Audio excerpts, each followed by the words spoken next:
الله الرحمن الرحيم الحمد لله الذي هدانا لهذا وما كنا لنهتدي لولا أن هدانا الله لقد جاءت رسل ربنا بالحق الصلاة والسلام على أشرف الأنبياء والمرسلين النبي المؤيد والرسول المسدد المحمود الأحمد المصطفى الأمجد أبي القاسم محمد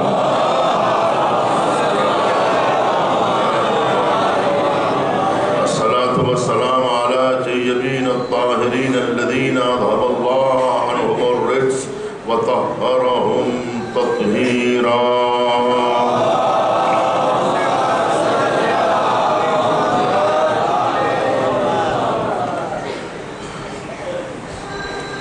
أصحابه المنتجبين أما بعد فقد قال الإمام الحسين عليه السلام ألا ترون أن الحق لا يعمل به وأن الباطل لا يتنان صلوات محمد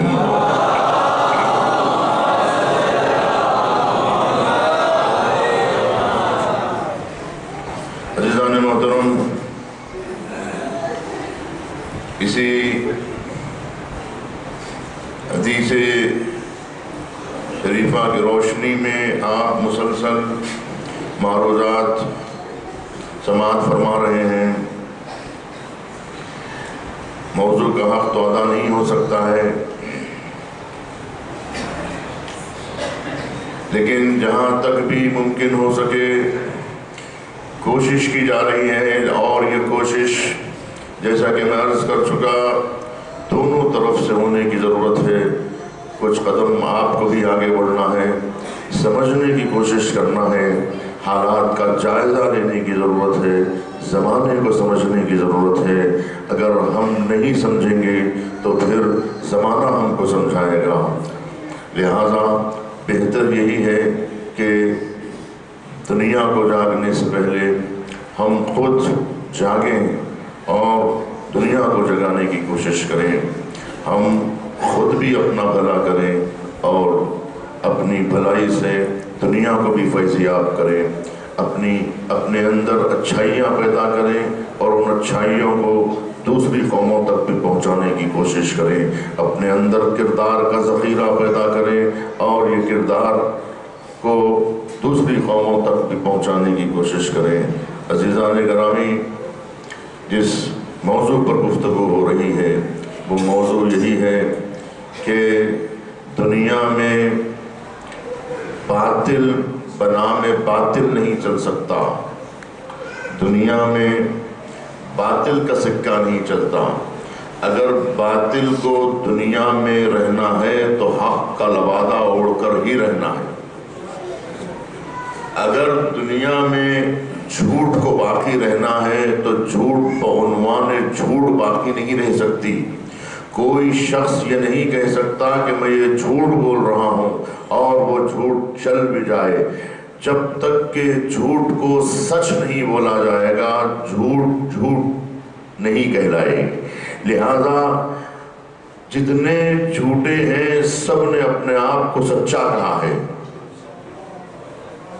کبھی بھی جھوٹا شخص یہ نہیں کہتا کہ میں جھوٹا ہوں، اور کوئی چیز بنام جھوٹ نہیں چل سکتی، بنام کذب نہیں چل سکتی۔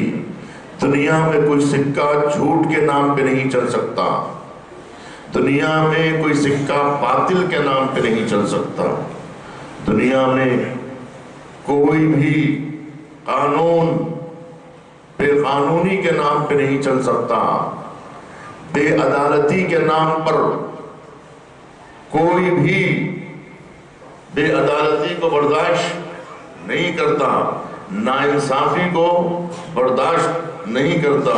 لہذا ناانصافی پر انصاف کا لیبل لگایا جاتا ہے، بے عدالتی پر عدالت کا لیبل لگایا جاتا ہے، جھوٹ پر سچ کا لیبل لگایا جاتا ہے۔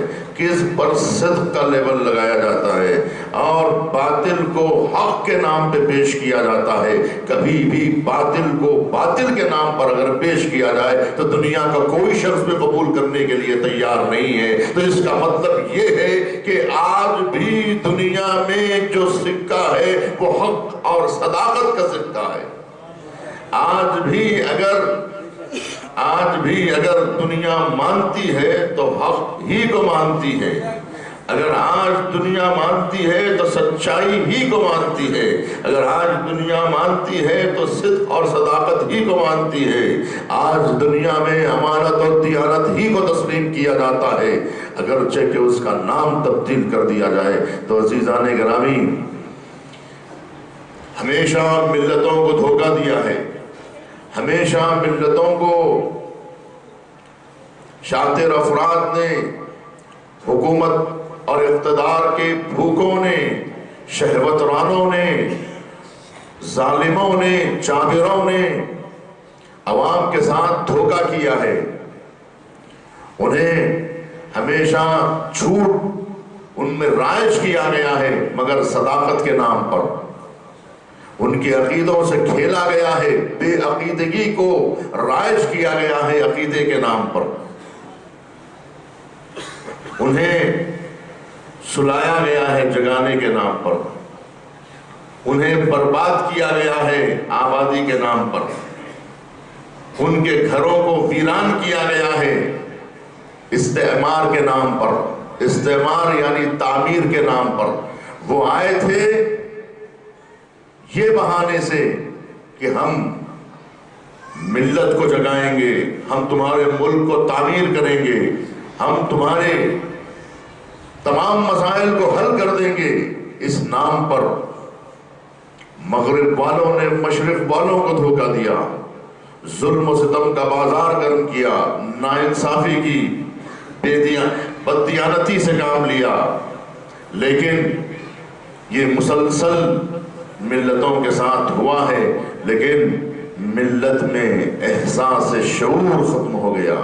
عزیزان گرامی، جب تک ملت کے اندر سے قوت احساس اور جرأت اظہار کو نہیں مارا جاتا ہے، باطل کی حکومت نہیں قائم ہوتی ہے. اگر باطل کی حکومت قائم ہوتی ہے تو پہلے ان سے قوت احساس کو چھین لیا جاتا ہے، اس کے بعد ان سے جرأت اظہار ان سے چھین لیا جاتا ہے. قوت احساس کو دبانے کے لیے خزانوں کے منہ کھولے جاتے ہیں، لالچ دی جاتی ہے تاکہ ان کی زبانوں کو بند کیا جا سکے. اور جب کبھی جرأت اظہار پیدا ہوتی ہے تو سر پر تلوار لٹکائی جاتی ہے، خوف پیدا کرایا جاتا ہے تاکہ جرأت اظہار چھین لیا جائے. اس کے بعد ملتوں کو یرغمال بنایا جاتا ہے اور انہیں جانوروں کی طرح ان سے کام لیا جاتا ہے. عزیزان گرامی، جب تک آپ بیدار نہیں ہوں گے، حریت کا جذبہ آپ کے اندر نہیں پیدا ہوگا، آزادی کا جذبہ نہیں پیدا ہوگا، اور جب تک آپ آزاد نہیں رہیں گے، آزادانہ عبادت نہ کر سکیں گے. اللہ کو غلامی کی عبادت پسند نہیں ہے، آزادانہ عبادت پسند ہے.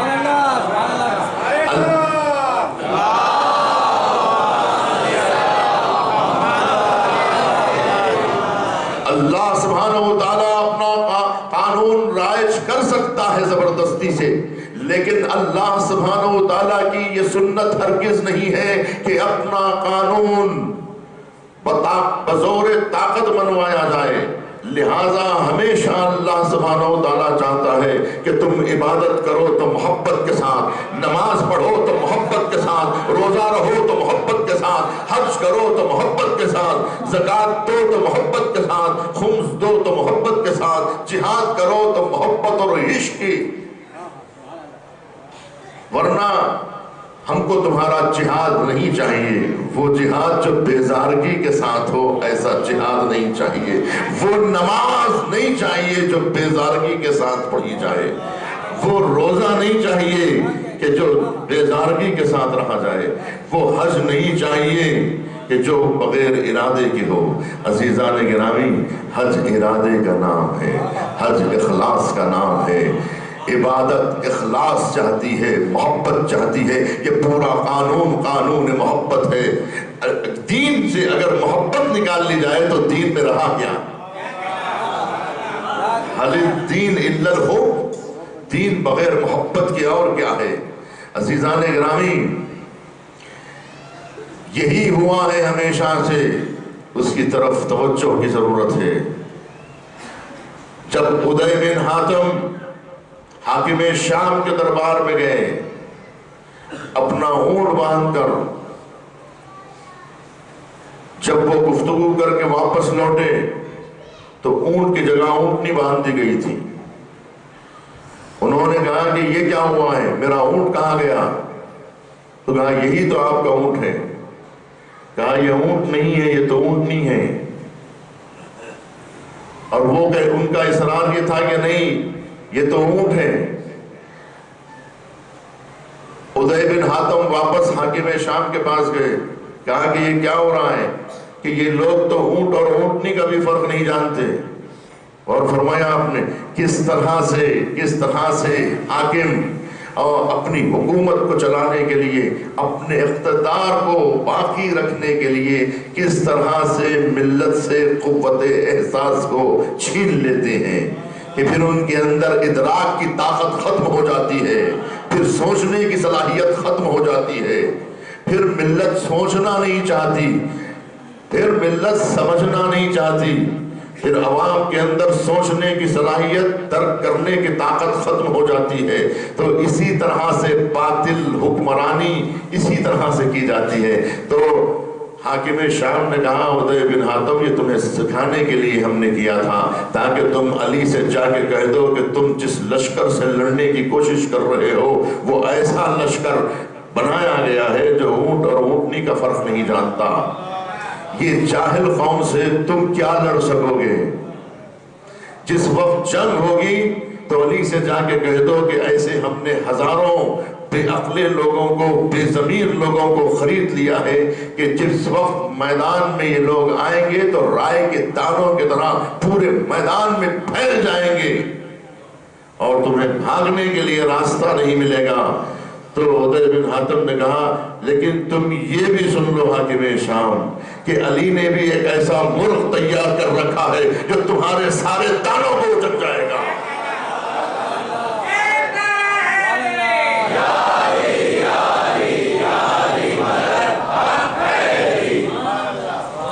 علی نے بھی ایک ایسی طاقت پیدا کر لی ہے کہ جو تمہاری پوری طاقت پر غالب آ سکتی ہے.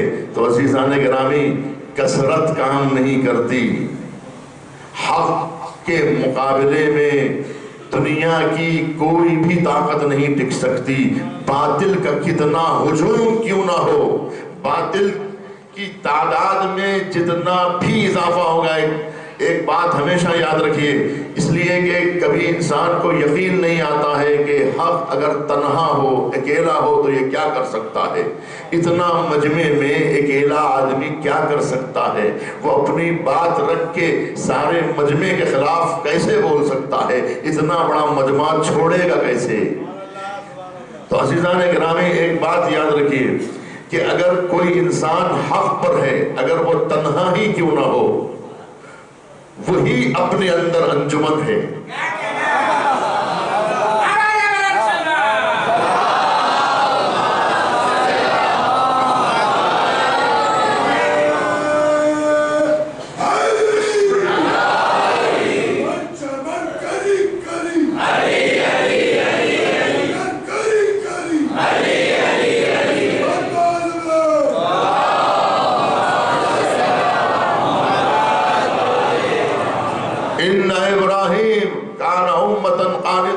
کہ ایک ابراہیم نہیں تھے، پورا لشکر تھے، پوری امت تھے ابراہیم. ایک شخص نہیں ہے یہ ایک شخص کبھی ایک لشکر میں تبدیل ہو جاتا ہے، ایک ذات انجمن بن جاتی ہے، ایک ذات میں پوری کائنات سمٹ کے آ جاتی ہے.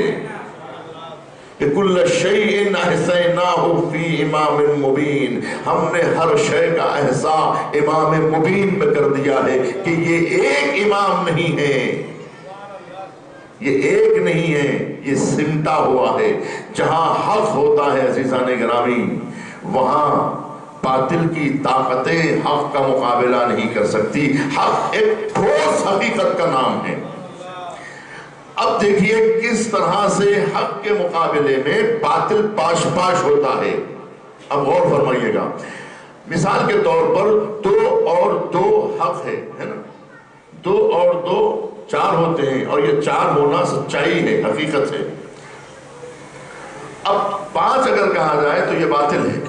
2 اور 2 4 ہے اور 4 ہوتے ہیں اور یہ 4 ہونا حق ہے, حقیقت ہے. یہ ایک ٹھوس حقیقت ہے کہ 4 ہی ہو سکتے ہیں, اب 5 نہیں ہو سکتے. اگر آپ نے جھوٹ کہا کہ 2 2 5 ہوتے ہیں تو پھر یہ 5 کیا ہوا؟ جھوٹ ہوا. جھوٹ کا مطلب یہ ہوا کہ وہ باطل ہے اور باطل حق کے مقابلے میں ٹھہرایا گیا ہے. تو باطل جب حق کے مقابلے میں ٹھہرایا جاتا ہے تو باطل نہیں چل سکتا. مگر یہ کہ آپ اب کیا کہتے ہیں کہ باطل نے تھوڑا سا تو اضافہ ہوا ہے, 5 کہاں ہے تو شاید بات نہیں جم رہی ہے. 6 کہہ دیا جائے کہ 2 2 4 نہیں 6 ہوتے ہیں, اور باطل میں اضافہ ہوا, جھوٹ میں اور اضافہ ہوا. اور کیجیے گا, جھوٹ میں اضافہ ہوا. لیکن جتنا جتنا جھوٹ بڑھتا جا رہا ہے طاقتور ہو رہا ہے یا کمزور ہو رہا ہے. 2 2 6 اگر کہا جائے تو غلط ہے, 2 2 10 کہا جائے تو اور غلط ہے, اگر 2 2 20 کہا جائے تو اور غلط ہو جائے گا. 2 2 5 تو چل سکتا تھا پھر بھی, لیکن 2 2 10 تو چل ہی نہیں سکتا. جب 2 2 10 نہیں چلتا تو 20 چل سکتا ہے, جب 20 نہیں چلتا تو 200 چل سکتا ہے, جب 200 نہیں ہے تو 2000 ہو سکتا ہے. اور فرمائیے گا 2 2 20,000 ہو سکتے ہیں. آپ کہیں گے یہ کیسے ہو سکتا ہے؟ یعنی جھوٹ میں اضافہ ہو رہا ہے. کتنی جھوٹ بولی جا رہی ہے, ایک کے بعد ایک جھوٹ, ایک کے بعد ایک جھوٹ, باطل کے بعد باطل. حق کو مانا نہیں جا رہا ہے, حق کے انکار کیا جا رہا ہے. حق کے انکار کے مقابلے میں یہ تعداد بڑھائی جا رہی ہے کہ اگر تم کو 2 2 4 5 سمجھ میں نہیں آ رہا ہے تو ہم 6 کہہ دیتے ہیں, 6 نہیں سمجھ میں آ رہا ہے تو 1000 کہہ دیتے ہیں, 1000 نہیں تو 10,000 کہہ دیتے ہیں. ارے بھائی تم باطل میں جتنا اضافہ کرتے جاؤ گے باطل مضبوط نہیں ہوگا, بلکہ باطل کا مزاج یہ ہے کہ جتنا باطل بڑھے گا کمزور ہوتا جائے گا. حق ایک ہی رہے گا اپنی جگہ پر, کسی کی ضرورت نہیں ہے حق کو منوانے کے لیے. حق اپنی جگہ پہ اٹل حقیقت کا نام ہے. حقیقت کو ہٹایا نہیں جا سکتا, حقیقت کو مٹایا نہیں جا سکتا. اگر ایک بچہ بھی حق پر ہو تو پوری دنیا کی طاقتیں مل کر بھی اس کو جھٹلا نہیں سکتی. اس کا مطلب یہ ہے کہ حق ایک ٹھوس حقیقت کا نام ہے. اس کے مقابلے میں باطل کی جتنی افواج آئیں گی اتنا ہی باطل کا کلیجہ کمزور ہوتا چلا جائے گا. آپ نے کربلا میں نہیں دیکھا کہ امام حسین علیہ السلام ایک ٹھوس وحدت کی شکل اختیار کر چکے تھے. امام حسین خود مجسم حق تھے. اب امام حسین نے کہا میں اگر حق پر ہوں تو میں ڈرنے والا نہیں ہوں, میں پیچھے ہٹنے والا نہیں ہوں. اور جو لوگ ساتھ میں آئے تھے ان سے کہا کہ اگر تم بھی حق پر ہو تو پھر تمہیں بھی ڈرنے کی ضرورت نہیں ہے.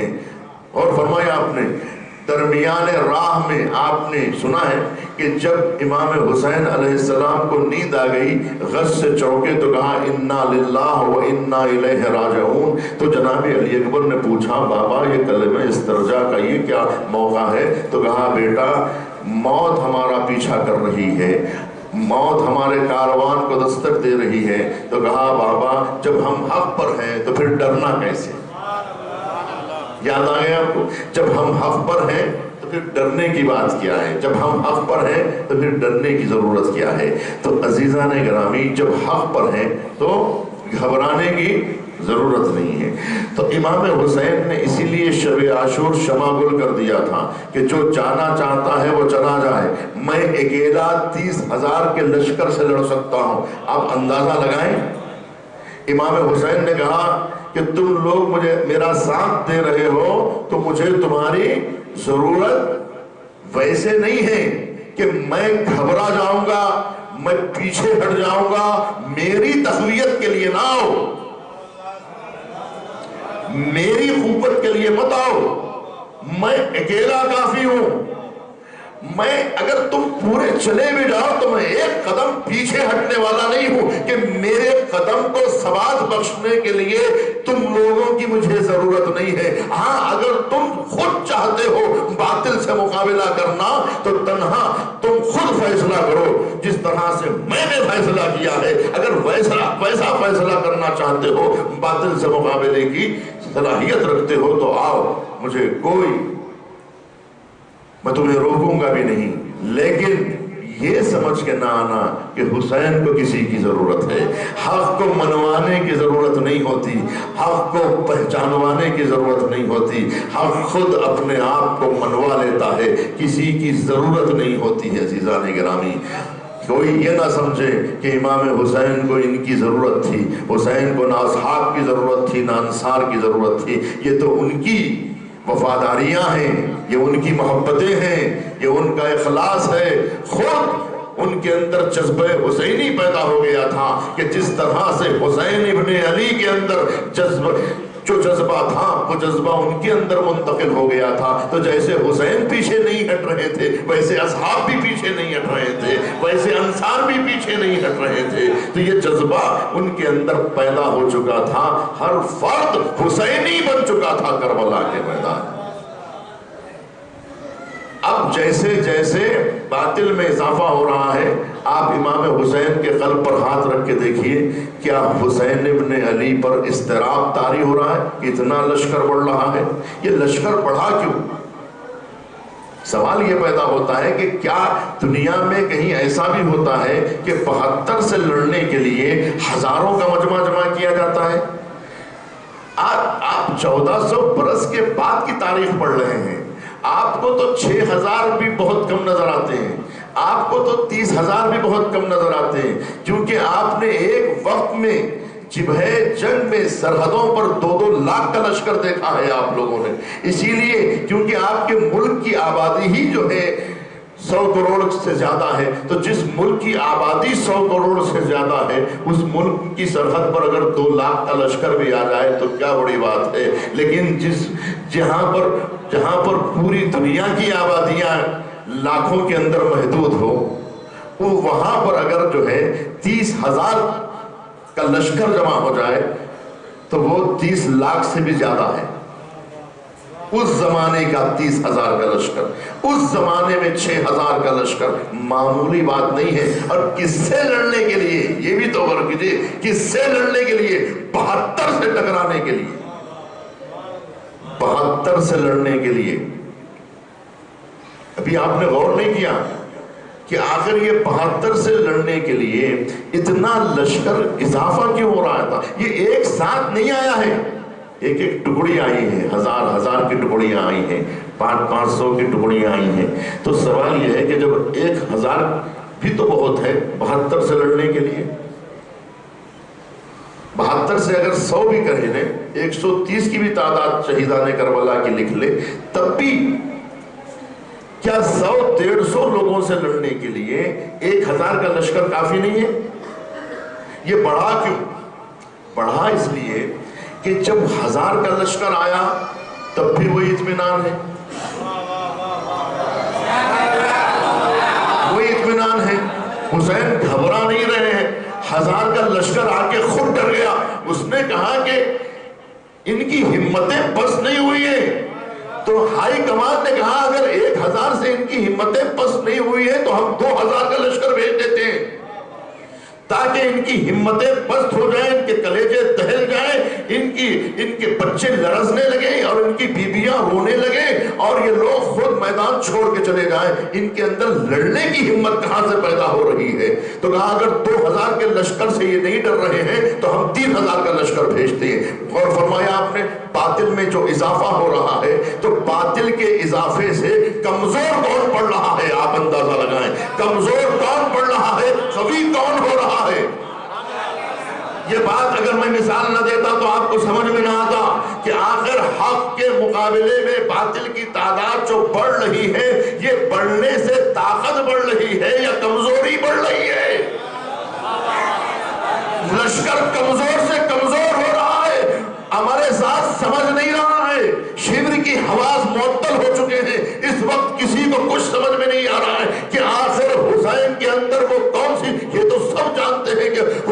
فاتح خیبر کا بیٹا ہے۔ یہ تو سب جانتے ہیں کہ حسین فاتح صفین ہے، حسین فاتح جمل ہے، حسین فاتح نہروان ہے کا بیٹا ہے۔ سب جانتے ہیں کہ تاریخ دے رہی ہے یہ آواز دم بدم، دشت ثبات و عزم ہے دشت بلا و غم، صبر مسیح و جرأت سقراط کی قسم، اس راہ میں ہے صرف ایک انسان کا قدم، جس کی رگوں میں آتش بدر و حنین ہے، اس سورما کا اس میں گرامی حسین ہے۔ تو یہ سب جانتے تھے کہ حسین کون ہے، لیکن یہ اندازہ نہیں تھا کہ حسین کربلا میں آ کے اتنے طاقتور ہو گئے، اتنے طاقتور ہو گئے۔ حسین گھبرا کیوں نہیں رہے ہیں؟ کیا انہیں علی اکبر کے اوپر بھروسہ ہے؟ کیا انہیں قاسم کے اوپر بھروسہ ہے؟ کیا انہیں اون محمد پر بھروسہ ہے؟ کیا انہیں عباس پہ بھروسہ ہے؟ تو پھر طاقت میں اضافہ کیا جائے۔ پھر 3000 کا لشکر آیا، پھر گھبرایا، پھر 6000 کا لشکر آیا۔ جیسے جیسے لشکر آ رہا تھا، خود لشکر ان کے مقابلے میں کھڑا ہو کر اپنی کمزوری کا احساس کر رہا تھا۔ تب اس لشکر نے کہا ہم لڑ نہیں سکتے، اضافہ کرتے جاؤ، اضافہ کرتے جاؤ، اضافہ کرتے جاؤ، یہاں تک کہ لشکر بڑھنے لگا۔ شب عاشور تک لشکر 30,000 میں تبدیل ہو گیا۔ تلواریں والے ختم ہو گئے، گھوڑے والے ختم ہو گئے، جن کے پاس تمام وسائل تھے وہ سامان وسائل ختم ہو گئے۔ آخر میں جھولیوں میں پتھر بھرنے والے کو بلایا گیا، بستیاں خالی کروائی گئیں کہ حکومت شام کا تختہ الٹنے والا ہے، یزیدیت کا خاتمہ ہونے والا ہے، اور یزیدیت کو بچانے کے لیے تو پورے شہر خالی ہوئے، قصبے خالی ہوئے، خاندانوں کو بلایا گیا، قبیلوں کو بلایا گیا، اور یہاں تک کہ سارے کے سارے قبائل جمع ہو گئے، قصبے خالی ہو گئے، دیہات خالی ہو گئے، شہروں سے بلایا گیا، ملکوں سے بلایا گیا۔ کیوں؟ اس لیے کہ فاتح خیبر کے بیٹے سے جنگ کرنا ہے۔ حسین بغاوت کے لیے نعوذ باللہ کھڑے، ایسی جنگ حسین اب لڑنے والے ہیں کہ ان کا مقابلہ مشکل ہے، لہذا اب بلایا جاتا رہا۔ کیا کہہ کے بلایا گیا ہے نہیں معلوم، کیا کہہ کے بلایا گیا ہے نہیں معلوم، کیا سمجھ کے بلایا گیا، کتنی پروپیگنڈے کیے گئے، کتنی افواہیں پھیلائی گئی، کیا نہیں کہا گیا۔ یہ ساری باتیں امام حسین پر الزامات لگائے گئے، تہمتیں لگائی گئیں، اور سب سے بڑی تہمت یہ تھی عزیزان گرامی کہ سب سے بڑی تہمت میں انشاءاللہ بھی عرض کروں گا آپ سے، جو سب سے بڑا غم ہے کربلا کا، وہ کیا ہے جس پر سیدانی نے گریہ کیا ہے؟ وہ کون سی تہمت تھی جو امام حسین پہ لگائی گئی تھی؟ اس لیے کہ شام کی مشنری کام کر رہی تھی، ظلم و ستم کا بازار گرم تھا۔ اندازہ لگائیے، ایک حسین سے ٹکرانے کے لیے، ایک حسین سے لڑنے کے لیے 30,000 کا لشکر جمع ہو رہا ہے، اس کے باوجود بھی لشکر میں کمزوری ہے، اتنا بڑا لشکر بھی گھبرا رہا ہے، اور امام حسین ایک اینچ بھی پیچھے نہیں ہٹے۔ اب کہا کہ حملہ کرو، امام حسین نے کہا ہم حملہ نہیں کریں گے، ہم پورے حملوں کا جواب دیں گے، جہاں سے بھی حملہ ہوگا ہم وہاں کا جواب دیں گے، ہم پیچھے نہیں ہٹیں گے، حملہ کرنا ہو تو تم کو پہل کرنی ہوگی، ہم پہل نہیں کریں گے۔ لہٰذا وہاں سے پہل ہوئی، جنگ کا آغاز ہوا۔ آج وہی تاریخ کو دہرایا جا رہا ہے، آج شہیدوں کا اربعین منایا جا رہا ہے، آج شہیدوں کا اربعین منایا جا رہا ہے۔ تو عزیزان گرامی، یہ جو لشکر پہ لشکر کا اضافہ ہو رہا ہے، خوف طاری کیا جائے، بیویوں میں ہراس پیدا کیا جائے تاکہ بچے ٹہل جائیں، لیکن کربلا میں امام حسین نے اتنا مضبوط کر دیا تھا، اتنا مستحکم کر دیا تھا ان کے قلوب کو کہ ادھر تلواریں سیخل ہو رہی تھیں، ادھر گلوں کو سیخل کیا جا رہا تھا، ادھر پرچیاں سیخل کی جا رہی تھی، ادھر حسین سینوں کو مضبوط کر رہے تھے، اور ادھر تیر اور تلواریں اور نیزے سب آمادہ کیے جا رہے تھے۔ امام حسین اس کے مقابلے میں، تیروں کے مقابلے میں تیر نہیں تیار کر رہے تھے، وہاں پوری رات گھوڑوں کو سیراب کیا جا رہا تھا کہ کل جنگ ہونے والی ہے تو گھوڑے پیچھے نہ ہٹے، گھوڑوں کو سیراب کیا جا رہا تھا، خود تر و تازہ ہو رہے تھے، اور ادھر بھوک میں اضافہ ہو رہا تھا، پیاس میں اضافہ ہو رہا تھا۔ امام حسین علیہ السلام نے ایک رات کی مہلت پھر مانگی اور مانگ کے کہا کہ ہمیں اس رات اور عبادت کرنا ہے۔ یہ عبادت پر عبادت کیوں ہو رہی ہے؟ عبادت تو روزانہ ہوتی ہے، آج کی رات کون سی عبادت ہے؟ یعنی یہ رات امام حسین علیہ السلام نے اس لیے مانگی تھی کہ اب اپنے لشکر کے قلوب کو اتنا مستحکم کر دے کہ کل جب تلواریں چلے تو پھر سینوں سے ٹکرا کے پرچی کی انیاں ٹوٹ جائیں۔ کل جو جنگ ہوگی تو وہاں حسین سینے لے کے جائیں گے، تیروں کے مقابلے میں، تلواروں کے مقابلے میں گردنیں لے کے جائیں گے، اتنی گردنیں لے جائیں گے کہ تلواریں چلتے چلتے تلواریں کند ہو جائیں گی، گردنیں ختم نہیں ہوں گی، ایک گلے کے بعد دوسرا گلا پیش کیا جائے گا کہ وہاں دشمن گردن کاٹتے کاٹتے تلواریں کند ہو جائیں گی، تلواروں میں زنگ پیدا ہو جائے گا، لیکن حسین ہمت نہیں ہاریں گے۔ آسانی سے امام حسین کے کسی بھی صحابی سے مقابلہ نہ ہو سکا، امام حسین کے کسی بھی انصار سے مقابلہ نہ ہو سکا، اور ایک ایک سپاہی نے میدان جنگ میں ڈٹ کر مقابلہ کیا، یہاں تک کہ ایک فرد حسینی پورے لشکر کو پر بھاری آگ پڑتا رہا، یہاں تک کہ وہ موقع بھی آ گئے کہ جب چاروں طرف سے لشکر حسینی نے خیموں کو گھیرنا شروع کیا اور ایک ایک کر کے مقابلہ شروع ہوا، اس کے بعد حسین ابن علی اس کے بعد علی اصغر علیہ السلام کو لے کے چلے۔ اب لشکر سمجھ رہا تھا شاید حسین قرآن کا واسطہ دینے کے لیے آئے ہیں، لیکن جب ابا کے دامن کو ہٹایا تو ششماہ نظر آیا اور کہا کہ کیا تم میں کوئی اولاد والا نہیں ہے؟ کسی کو خدا کا خوف نہیں ہے کہ اس بہتے ہوئے دریا سے ایک قطرہ پانی کا اس جاں بلب بچے کو پلا دو؟ تو لشکر میں سناٹا تھا۔ امر سعد نے آواز دی، ہرملا اقطع کلام الحسین، حسین کے کلام کو قطع کر دے۔ تین بھالے کا تیر چلا اور گلو علی اصغر پہ لگا، فانقلب الصبی علی یدی الامام، بچہ باپ کے ہاتھوں پہ نہر کر دیا گیا۔ حسین علی اصغر کے لاشے کو سینے سے لگائے مقتل سے خیمگاہ کی طرف کبھی آگے بڑھ رہے تھے حسین، کبھی پیچھے ہٹ رہے تھے، کہتے تھے انا للہ و انا الیہ راجعون، انا للہ و انا الیہ راجعون۔ سوال یہ ہے کہ ہر لاشا سیدھے خیمے میں آیا، لیکن علی اصغر کے لاشے کو لے کے کبھی آگے بڑھ رہے تھے، کبھی پیچھے ہٹ رہے تھے۔ کوئی پوچھے مولا آپ آگے کیوں بڑھتے ہیں خیمے سے، پھر خیمے سے پیچھے کیوں ہو جاتے ہیں؟ شاید حسین جواب دے، ہر ماں کو اپنے کڑیل جوان کا انتظار تھا، ہر ماں کو اپنے جوان کا انتظار تھا، ہر ماں کو اپنی اولاد کے لاشوں کا انتظار تھا، لیکن علی اصغر کی ماں کو علی اصغر کی شہادت کا انتظار نہ تھا۔ ماں کیسے برداشت کرتی؟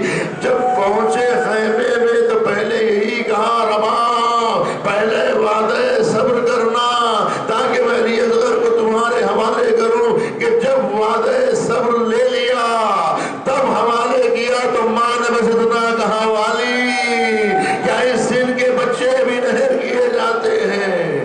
عزیزوں اس کے بعد خود حسین بیویوں کے درمیان سے چلے، حسین رخصت ہونے کے لیے آئے۔ بس عزیزوں آج آخری دن ہے عزائے حسینی کے اختتام کا، حسین رخصت ہو رہے ہیں، حسین رخصت ہو رہے ہیں، حسین جا رہے ہیں۔ حسین کو الوداع کہنے کے لیے بیویاں جمع ہو گئی صف میں، حسین کہہ رہے تھے السلام علیکم یا اہل بیت النبوہ۔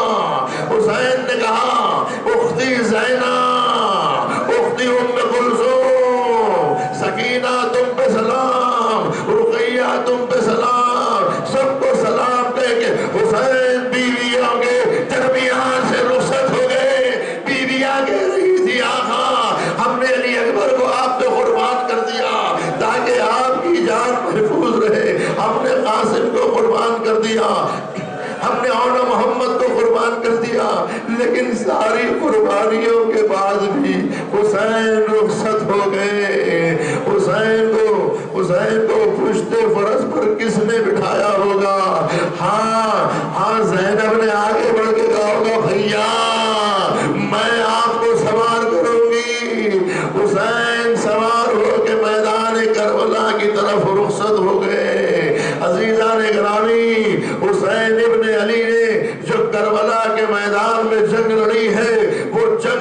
دشمن کے نقشے کے مطابق نہیں لڑی، اس لیے کہ حسین ابن علی نے جو مرکز بنایا تھا وہ خیمگاہ سے قریب تھا۔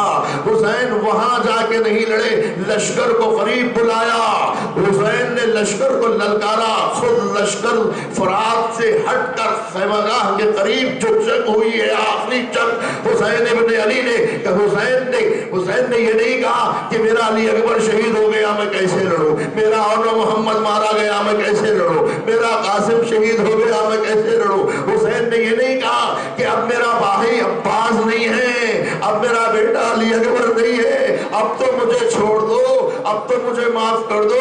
حسین نے یہ نہیں کہا، بلکہ کہا ظالموں، میں نے علی اکبر کا لاشا اٹھایا ہے، میں نے قاسم کا لاشا اٹھایا ہے، میں نے اولو محمد کے لاشیں اٹھائے ہیں۔ حسین لاشیں اٹھا کے کمزور نہیں پڑے، بلکہ لاشیں اٹھا کے حسین اتنے قوی ہو چکے تھے کہ الشجاعت الحسینیہ، وہ حسین جس نے عباس کو جنگ کرنے سے روکا تھا، خود میدان میں تلوار لے کر 3 دن کا بھوکا پیاسا حسین، 3 دن کا بھوکا پیاسا حسین، جس نے ابھی علی اکبر کا لاشا اٹھایا، جس نے ابھی علی اکبر کا لاشا اٹھایا، جس نے ابھی قاسم کا لاشا، جس نے اولو محمد کے لاشیں اٹھائے، وہی حسین اب تلوار لیے ہوئے میدان میں آ گئے تھے۔ حسین نے میمنہ پہ حملہ کیا، حسین نے میسرہ پہ حملہ کیا، میمنہ کا لشکر کو میسرے پہ پلٹا، میسرے کے لشکر کو میمنہ پہ پلٹا۔ حسین نے قلب لشکر پہ تلوار چلائی،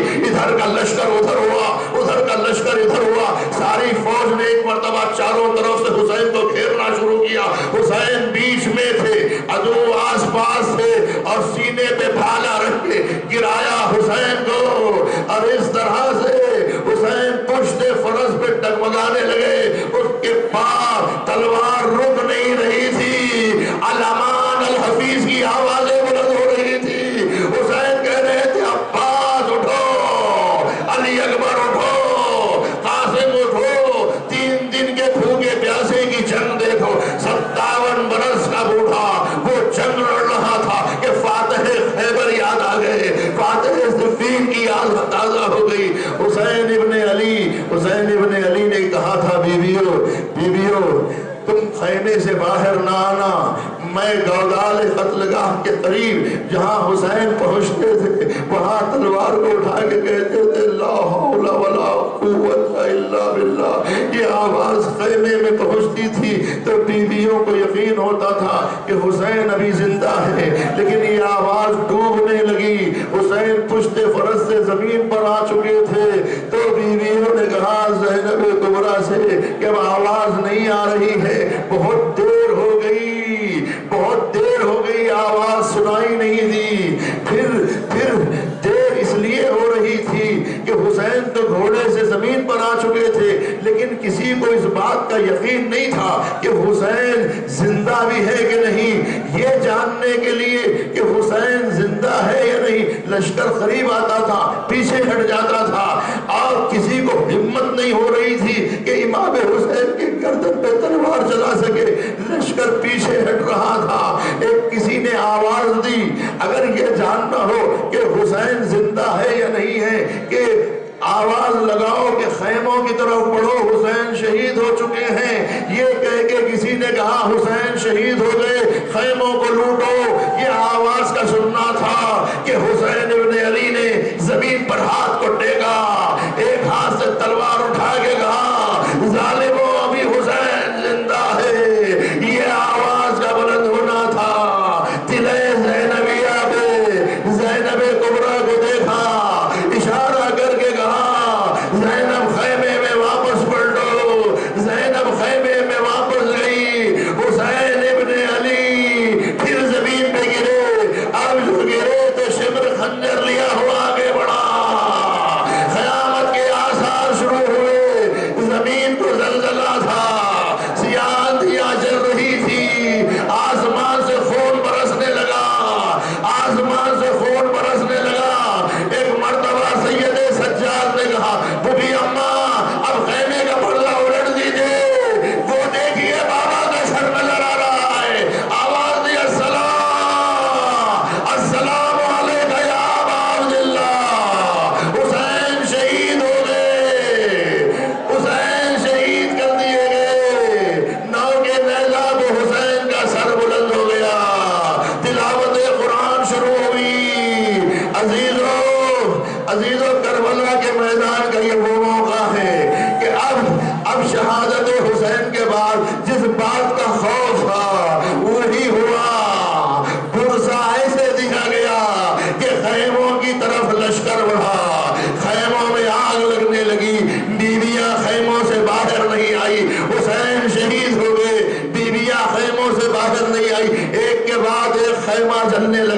یہاں تک کہ سارے خیمے جل گئے، چادریں سروں سے چھینی جانے لگی، شام غریبہ آ گئی، زینب حسین بن کے اٹھی۔ اب وہ جملہ سنیے کہ دشمنوں نے جو کیا تھا وہ ظلم یہ تھا کربلا کے میدان میں، ظلم یہ تھا کربلا کے میدان میں جس کا شروع زینب نے اپنے نانا سے کیا۔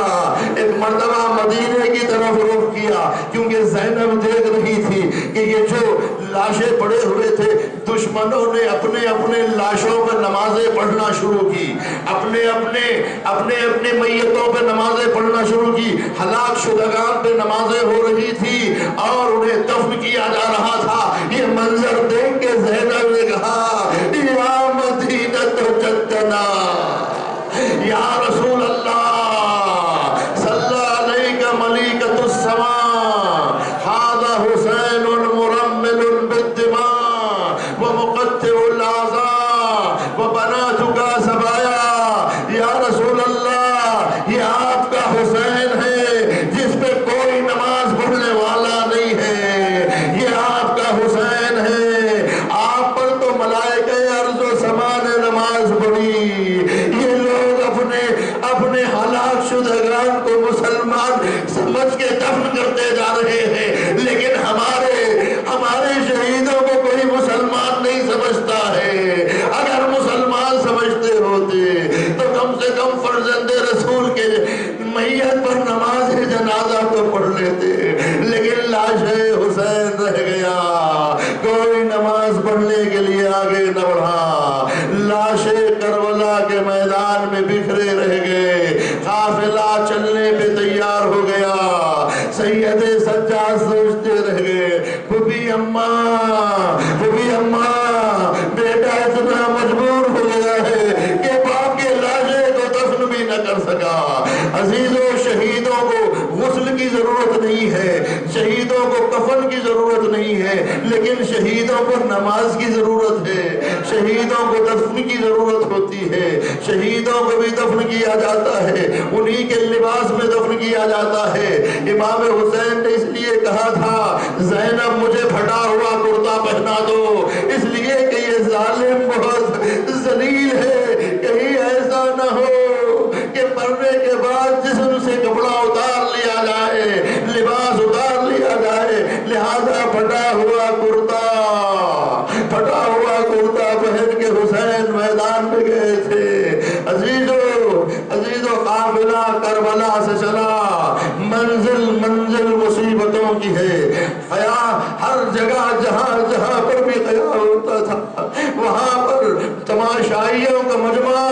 عزیزو ہمیشہ آپ نے کوفہ اور شام کی مصیبتیں سنی، لیکن روز اربعین کے دن اگر کوفے کا ذکر کیا جائے تو آج رونے کا وقت ہے، آج رونے کا دن ہے کہ آج ہم یاد کر کے روئیں کہ کیسے زینب کا داخلہ ہوا تھا بازار کوفہ میں جب داخلہ ہوا اور جب ندائیں دی گئی کہ یہ زینب و ام کلثوم ہے، جب معلوم یہ ہوا کہ یہ اسیروں کا قافلہ ہے، یہ خاندان اہل بیت کے لوگ ہیں، جب کوفے والوں کو معلوم ہوا کہ خاندان اہل بیت کے لوگ ہیں تو سب رونے لگے، گریہ و زاری کی آوازیں بلند ہو گئیں۔ جب کوٹے سے اور زمین و آسمان سے چاروں طرف سے لوگ رونے لگے، جہاں سے قافلہ جا رہا تھا۔ عزیزو جب یہ قافلہ بازار سے گزرنے لگا تو سید سجاد نے ایک جملہ کہا، سید سجاد نے کہا جب یہ سب کے سب رو رہے ہیں تو بتاؤ ہمیں شہید پھر کس نے کیا، کس نے ہمیں قتل کیا، ہم قاتلوں کو کیسے پہچانے کہ سب کے سب گریہ کر رہے ہیں۔ زینب نے کہا یا اہل الکوفہ یا اہل القتل والغدر، اے مکارو، اے دھوکہ بازو، تم دیکھتے رہے فرزند فاطمہ قتل کر دیا گیا، تم دیکھتے رہے ہمارے جوان قتل کر دیے گئے۔ یہ کہہ کے زینب آگے بڑھی، دربار کوفہ میں داخلہ ہوا اور اس کے بعد قافلہ شام کے لیے روانہ ہوا۔ اور کون سی منزل ایسی ہے کہ جہاں سید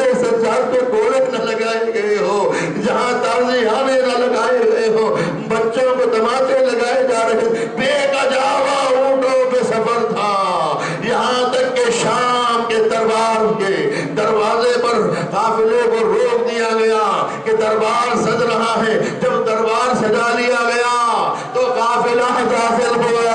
اب جو قافلہ داخل ہوا تو زینب ام کلثوم میرزا دربار شام یہ شہادت ہے جناب زینب کی کہ زینب کا مقتل شام ہے.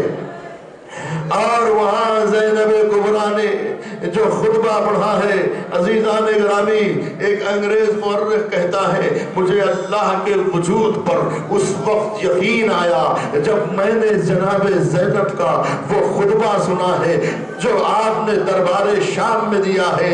تو شام کے دربار میں پہنچ کر بھی زینب مصیبتوں میں گرنے کے باوجود بھی یہ کہتی ہے کہ الحمدللہ رب العالمین، حمد ہے اس خدا رب جلیل کی. جب میں نے زینب کی زبان سے حمد خدا سنی تو مجھے اللہ کے وجود پر یقین آ گیا، اس لیے کہ جس پر چھوٹی سی مصیبت پڑتی ہے وہ اللہ کو بھول جاتا ہے. اتنی مصیبتیں پڑنے کے بعد، اتنے لاشیں دیکھنے کے بعد، اتنے اقربا کی لاشیں دیکھنے کے بعد بھی زینب نے اللہ کو یاد کیا. دربار شام کے بعد زندان شام کے مرحلے آئے اور زندان شام کی مدت گزارنے کے بعد جب یزید نے کہا کہ رہائی کا وقت آیا ہے کہ سیدھے مدینے جائیں گے تو جناب زینب نے کہا سید سجاد ان سے کہہ دو کہ ہم اپنے عزیزوں پہ جی بھر کے رو نہ سکے. آج لوگ کہتے 1400 برس کے بعد تم کیوں رو رہے ہو؟ حسین کا 40 ہو کے 1400 برس ہو گئے، حسین کی شہادت کو 1400 برس گزر گئے، آج تم رو کیوں رہے؟ ہم کہتے اگر انہیں رونے دیا گیا ہوتا جن کو رونے کا حق تھا، ارے انہیں رونے نہ دیا گیا. جب روتے تو تماشے لگائے جاتے. زینب رو نہ سکی، ام کلثوم گریہ نہ کر سکی، لہذا کہا کربلا سے قافلہ ہو کے جائے گا. جب کربلا پہنچے اور بنی اسد نے جو قبریں بنائی تھی ان قبروں پہ پہنچ کر زینب نے اپنے آپ کو حسین ابن علی کی قبر پر گرا دیا. کہا بھیا زینب آئی ہے، بھیا اٹھو، یہ کارواں تمہارا ہے، یہ ام مروہ ہے جس کی گودی خالی ہو چکی، یہ رباب ہے، یہ لٹا ہوا قافلہ پھر کربلا لوٹ کر آیا. اب جو واپس مدینے کی روداد ہے، اب مدینے میں انتظار تھا قافلے کا. بس میں مجلس کو تمام کر رہا ہوں. انتظار تھا مدینے میں کہ قافلہ آئے گا. کسی کو اتنی اطلاع بھی نہیں تھی کہ حسین شہید کر دیے گئے. کسی کو معلوم تھا، کسی کو معلوم نہ تھا، کسی کو اطلاع تھی، کسی کو اطلاع نہ تھی. سب روداد غم سننے کے لیے تیار تھے کہ یہ دیکھیں کہ کیا گزری کربلا کے میدان میں. اور سب واپس نہیں آئے. اتنی تو اطلاع مل گئی تھی مگر کسی کو یہ نہیں معلوم تھا کہ ہو سکتا ہے کہ گودی میں علی اصغر بھی ملے. گودیاں تلاش کی جا رہی تھی تو معلوم ہوا کہ علی اصغر بھی نہ رہے، علی اکبر بھی نہ رہے. بشیر نے کہا آؤ میں مسجد مدینہ میں روداد کربلا سناؤں گا. کربلا کی روداد سنائی جانے لگی. بشیر کہہ رہا تھا اے مدینے والو، اب مدینہ رہنے کے قابل نہ رہا. حسین 3 دن کے بھوکے پیاسے جنگل میں قتل کر دیے گئے، علی اکبر قتل ہو گئے، عباس قتل کر دیے گئے. تب ایک مرتبہ ایک معظمہ اٹھی، مجمع کو چیرتی ہوئی قریب آئی. کہا بشیر رک جا، پہلے یہ بتا حسین پہلے شہید ہوئے یا عباس پہلے شہید ہوئے؟ کہا بیوی پہلے عباس شہید ہوئے، عباس کے بازو پہلے ختم ہوئے، اس کے بعد حسین کے سینے پہ برچیاں، حسین کے سینے پہ تیر، حسین کے سینے پہ نیزے لگے، اس کے بعد حسین شہید کیے گئے. واہ محمدہ، واہ علیہ کا ماتم شروع ہوا. مدینہ غم گسار دے دو